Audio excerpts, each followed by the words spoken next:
la audiencia preliminar, en principio y con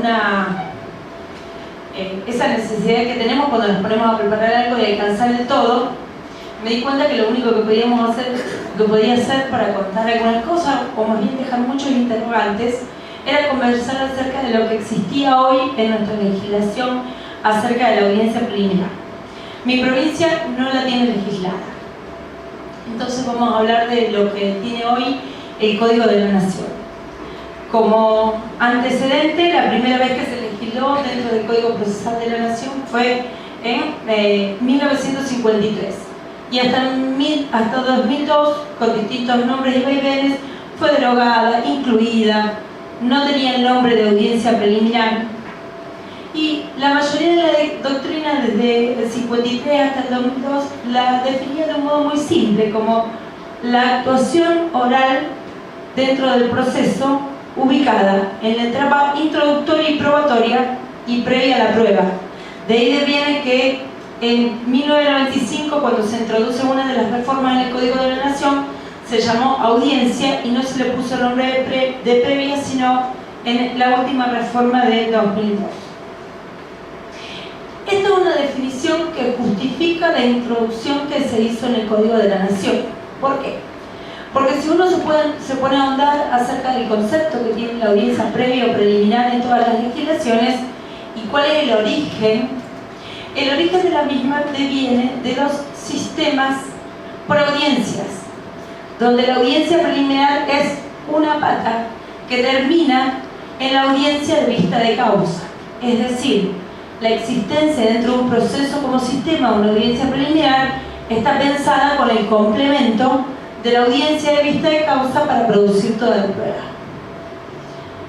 Así la cosa, como siempre hacemos en Latinoamérica, cuando tomamos alguna reforma, recortamos el objeto, tomamos lo que nos parece bueno y lo introducimos. De ahí que el origen y la forma en que fue introducida dentro de la legislación nos va a marcar que después podamos ver cuáles son los inconvenientes legales por los cuales su adopción no cumplió los fines que el legislador quiso. Primero, porque importó un instituto a medias, porque la existencia de la audiencia preliminar tiene que ver con el complemento de una audiencia de vista de causas y más precisamente de un proceso por audiencias. Y el legislador nacional nuestro la incluyó dentro de un sistema escrito, bien definido como la actuación oral. ¿Dentro de qué? De un sistema escrito. Eso por un lado. Si uno se pone a leer de algún modo qué es lo que piensa la doctrina, porque lo que tenía que hacer era valorar el instituto y ver cuáles eran los inconvenientes de la aplicación del mismo dentro del tema del Congreso y dentro del tema de la prueba, hay muchos temas sobre los cuales se discute acerca de la audiencia preliminar. Muchos temas sueltos. El primero que discutía la doctrina es que las dos últimas reformas, en un primer momento la presencia del juez tenía la sanción de nulidad, y cuando se introduce la última reforma del 2002 se había quitado esa sanción expresa de nulidad, poniéndolo con una manera más somera de la necesidad de la presencia del juez, pero le había quitado la sanción de nulidad. Y en eso hay 4 o 5 autores de los clásicos, de los contemporáneos del 50 a esta parte, que dedican, Morelo, Berizonce, a charlar del tema de cuáles son los efectos de haber quitado la sanción de nulidad. Otros hilan en cuestiones más finas y dicen, bueno, si entre las funciones que tiene la audiencia preliminar, que más adelante las voy a desarrollar, está la de que en un primer lugar es conciliar a las partes, ¿qué pasa si el juez está presente en esa conciliación, pero una vez que lograron ponerse de acuerdo, viene y deja el secretario para atender al resto de las cuestiones menores, acta, confección, ponerse de acuerdo las partes, inclusive sobre los hechos controvertidos, después que dijeron, sí conciliamos y le vamos a poner fin al proceso. Otra cuestión a la cual la doctrina se dedica y le dedica páginas y páginas es qué pasa en la audiencia preliminar si el juez, llegado el momento, luego de conciliar o no conciliar, decide que la cuestión es de puro derecho. Y ahí se enredan en qué momento debería el juez o las partes manifestar de que esa es una cuestión de puro derecho. ¿Cuáles son las funciones que para la doctrina tiene la audiencia preliminar? Vamos a hacer primero todo un catálogo de cuestiones positivas que tiene, remarcándoles siempre que el nacimiento de la audiencia preliminar sea en un sistema por audiencia, para que siempre podamos ir haciendo un paralelismo con ella. La doctrina, la que más clara la tiene, es la definición de la Ley de Enjuiciamientos Civiles Española, y la divide por funciones. Y dice, la audiencia preliminar, la primera función que tiene es ser evitadora del proceso, ergo, conciliadora. La legislación nuestra pone en primer lugar la facultad que tiene el juez de conciliar. Luego, saneadora, porque permite que se saneen todos los vicios del procedimiento para llegar a la producción de la prueba, fíjense, audiencia de vista de causa, con todos los vicios saneados y que esa sentencia sea realmente efectiva. En tercer lugar, dice la audiencia preliminar o preparatoria, previa, tiene una función delimitadora de los términos del debate, es decir, ponerse de acuerdo a dónde está la traba de la litis. Momento, la doctrina nacional también se intrincó durante muchos años discutiendo si a la audiencia preliminar debía llegarse con la demanda y la contestación, o que cada uno de los escritos de demanda y contestación contuviesen toda la prueba. Paréntesis. Estamos hablando de un sistema escrito. Ventajas y desventajas. Si yo con la demanda y la contestación doy la posibilidad de que las partes traigan su prueba, lleguemos a la audiencia preliminar y la primera misión que tenga el juez sea conciliarla, si yo ya tengo toda la prueba sobre la mesa, lejos está de la posibilidad de que yo pueda acercar a las partes. Visión 1. Visión 2, algo que las partes se guarden algo de prueba y no hagan del proceso una cuestión estratégica y probatoria. Por tanto, lo que sí podría ocuparse la doctrina es de discutir qué hago con la prueba. Si la ofrezco antes o en el momento de la audiencia preliminar, cuando las partes ya no se pusieron de acuerdo y no quieren conciliar. Otra de las funciones está relacionada con la función probatoria. Es la delimitación de la prueba en atención a los hechos fijados. Y por último, una función de carácter formal relativa al señalamiento del acto de juicio. Esta es una enumeración que hace la Ley de Enjuiciamiento Española como para hacer unas pinceladas acerca de cuál es la utilidad de la audiencia preliminar, las funciones o las bondades. Es que en esto podríamos ponernos todos de acuerdo. El problema es cómo lo legisla cada código de procedimiento. ¿Qué pasa si acompaña la prueba o no la acompaña? Si la audiencia preliminar tiene como función la conciliación y el juez se mete un poquito más allá de la conciliación y media, porque no es lo mismo conciliar que mediar. Conciliar es acercar. Mediar es proponer soluciones. La pregunta que les dejo yo es, si el juez propone soluciones, ¿llegará sin tener ningún sesgo de imparcialidad al momento de la producción de la prueba? Ese no es un gran problema, porque si yo establezco un sistema claro, con una audiencia preliminar y una audiencia de vista de causa, puedo tener otro juez, uno que se encargue de conciliar, que ayude a las partes a ponerse de acuerdo sobre los hechos y la prueba, y otro distinto que la haga producir. Ese no es el problema más grande, porque es fácil. Ni siquiera a veces hay que reformar un código, sino reformar una ley orgánica. La pregunta que debería hacerse la doctrina para construir un verdadero sistema con audiencia preliminar dentro de etapas orales, no ya en el proceso que tenemos nosotros, que es escrito, está probado que ha fracasado, porque esto lo hemos charlado un montón de veces con Adolfo, y dice, el 360 del Código Nacional no sirve, hay que tirarlo. En realidad no sirve como está redactado, no sirve porque lo que hace es poner en cabeza del juzgador la facultad de fijar los hechos y cómo probarlo.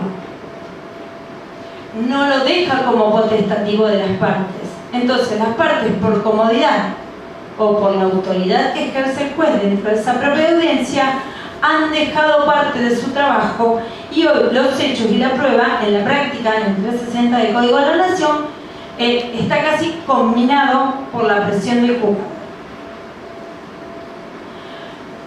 No existe regulación legal acerca de la forma en que debe llevarse adelante la conciliación. Lo que sí, algunos autores que han entrado en el tema de la conciliación como primera función que tiene la audiencia preliminar, dejan en claro que conciliación no como sinónimo de mediación. Quiero pensar que porque en algún momento vieron que eso puede tener imparcialidad. La pregunta que sí podrían hacerse los legisladores, o lo que sí podría el legislador mirar, es cuál es el momento procesal en el cual debe ofrecerse la prueba. Por un lado, para que la prueba siga siendo una parte de la visión estratégica del proceso. Y por el otro, para que ese conocimiento que va a tener ese juez en la audiencia preliminar acerca de la prueba no lo tiña de imparcialidad al momento de la audiencia de vista de causa. Insisto que la imparcialidad es lo que preside toda la crítica que uno hace a esto. Por lo tanto, podemos afirmar que el intento de conciliación sin normas claras, con una mera norma que manda el juez conciliar y que después, si no concilia, él mismo sea quien pueda fijar los hechos de la trama de la litis, los hechos controvertidos, eso tiñe al menos bastante importante la imparcialidad. Vamos a ver qué dice la doctrina acerca de las bondades de este instituto de la audiencia preliminar. En primer lugar, dice, hace posible la inmediación. La pregunta que yo me hago es si en un sistema escrito donde está inmersa la audiencia preliminar, ese simple acto es el que hace posible la inmediación. Después, otra de las bondades, que para nosotros los garantistas no la son, es el juez tendrá mayor grado de percepción, certeza y convencimiento. Relacionado con lo que habló el doctor hace un rato, ¿no? Con los estados psicológicos. En rigor de verdad sabemos que el juez al momento de la sentencia lo que hace es ir cambiando de estados intelectivos. Si nosotros decimos que una herramienta preliminar donde las partes pueden conciliar, lo que hace es ayudar al juzgador a crecer en los grados intelectivos, la imparcialidad está totalmente en juego, no apenas teñida de imparcial. La resolución a lo que se arribe será la más cercana a la realidad de los hechos. Esta es una afirmación que pone en crisis lo que para los garantistas es el proceso, que no es el camino para descubrir la verdad, sino el método de debate dialéctico para que las partes puedan ponerse de acuerdo. Por último, esta afirmación me llamó la atención, el contacto del juez con las partes, los elementos fácticos, consolidará la inmediación y la mejor resolución del conflicto. Enumeré 4 cuestiones positivas, que entre la segunda y la cuarta, ambas son contradictorias, porque en uno lo ayuda a acceder en mayores grados intelectivos y en la otra poder discernir qué es lo que está pasando en el proceso. ¿Cuáles son los inconvenientes que genera su adopción legal? En primer lugar, como empecé la exposición, el nacimiento de la audiencia preliminar tiene que ver con un sistema por audiencias y en la Argentina, al menos en el Código de la Nación, está inmerso en un sistema donde rige la regla de la escritura y donde la audiencia preliminar es el único momento de la oralidad. Segundo, cuando se legisló no se tuvo en cuenta que para que un juez tenga tiempo para conciliar, tenga tiempo para que las partes puedan alegar los hechos, discutir, como charlábamos hoy con el doctor Valentín, cuáles son los hechos fijados, es decir, porque lo que puede pasar es que la demanda y la contestación hagan una descripción de hechos, pero la otra parte no tenga claro cuáles son los fijados, cuáles quisieron controvertir. Y eso demanda que el juez tenga tiempo. Y todos sabemos que los tribunales tienen una alta carga de trabajo. Y lo que uno tiene que pensar cuando instaura estos sistemas, además, es que esta alta carga de trabajo no genere como correlato inmediato la derivación de funciones. Es decir, que el juez no pueda asistir y que lo haga su secretario. No existe entre nosotros la cultura de la oralidad en materia civil. Como bien Henry, que recién me precedió, hablaba y hacía comparaciones del sistema y todo, y su base estaba en el derecho penal, en el derecho procesal penal. Siempre esto es lo que hablamos. En Latinoamérica, en el derecho procesal civil, lejos de avanzar hacia un sistema acusatorio o hacia un sistema dispositivo, parece que algunas resoluciones aisladas, como esta, la introducción de esta audiencia preliminar, ha hecho que vayamos retrocediendo en materia de sistema dispositivo.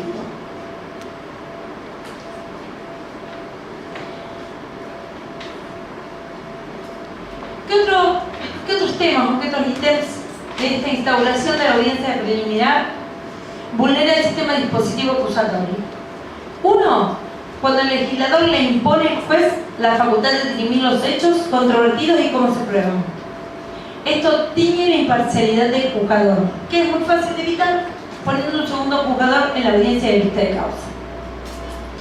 La pregunta que debe hacerse es: ¿qué hechos deben fijarse? Después que las partes no quisieron conciliar, ¿qué hechos? ¿Los de la demanda?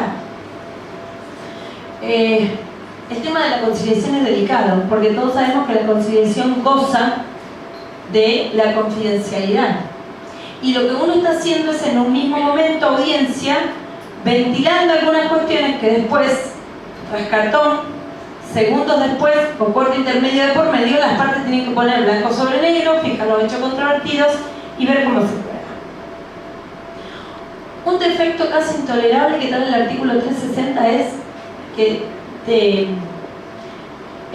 es inadmisible que esté legislado en una audiencia preliminar, es que una vez que las partes no se pusieron de acuerdo en la etapa de la conciliación, si ofrecieron prueba testimonial, en ese mismo acto de la audiencia puede empezarse a tomar prueba testimonial.